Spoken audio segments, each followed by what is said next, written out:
very, very good basis on which to work, and in many respects would satisfy most problems. So I think clear enunciation of national policy through consultation is a necessity, and that consultative process must be entrenched in the Constitution, together with mechanism for the second chamber with weighted attention to the provinces, get rid of this concurrent list because no one does anything proper, give most of it to the province, but if necessary keep some of it in the centre.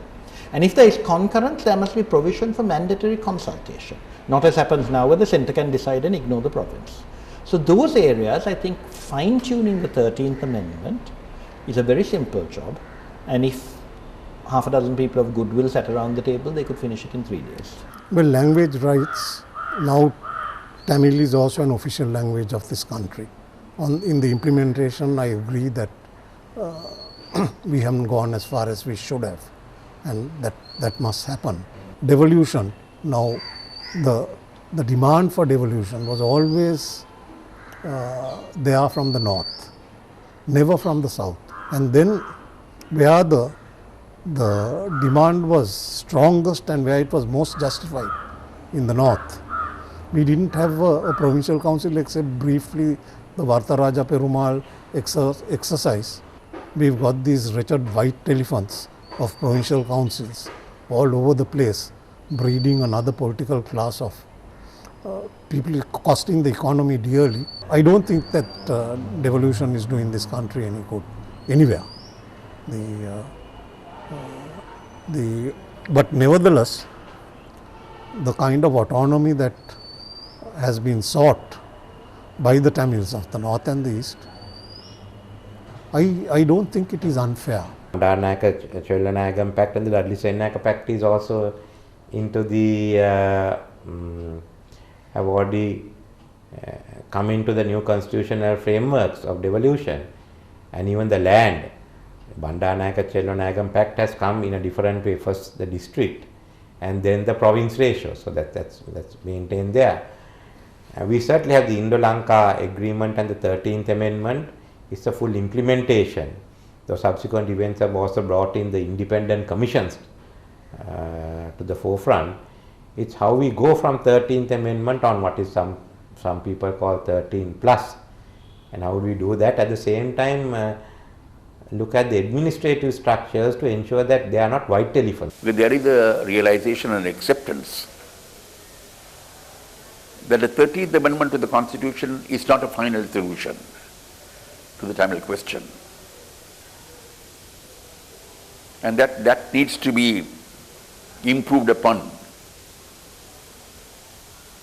And we need to achieve more to be able to evolve a final resolution to this question. We support the fact that they should have equal rights, equal privileges, they should have a share of political power, and they should be able, where they are concentrated like in the north as a predominantly Tamil community, their representatives should be empowered to meet the needs of the Tamil people. It leaves us with the inevitable what if. What if the Tamils revert back to the Thanthai Selva approach of non-violence?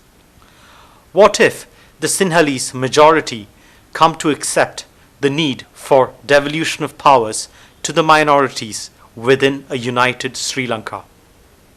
A permanent solution and a lasting peace which heals the wounds of war may finally be achieved. Only way is now non-violent.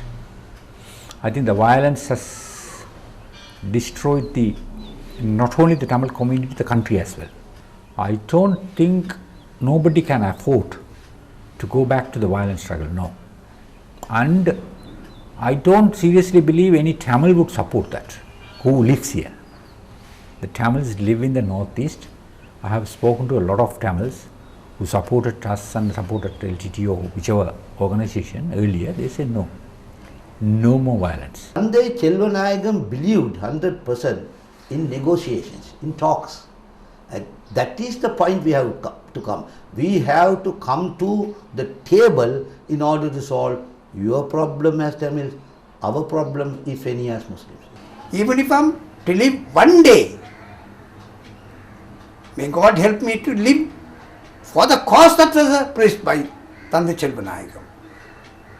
That the Muslims and the Tamil should unite together, and their rights and right of self-determination and the self-respect must be safeguarded, and all their rights must be given. For peace, for brotherhood, for forgiveness, for unity. Let us try to remember, discuss, resolve,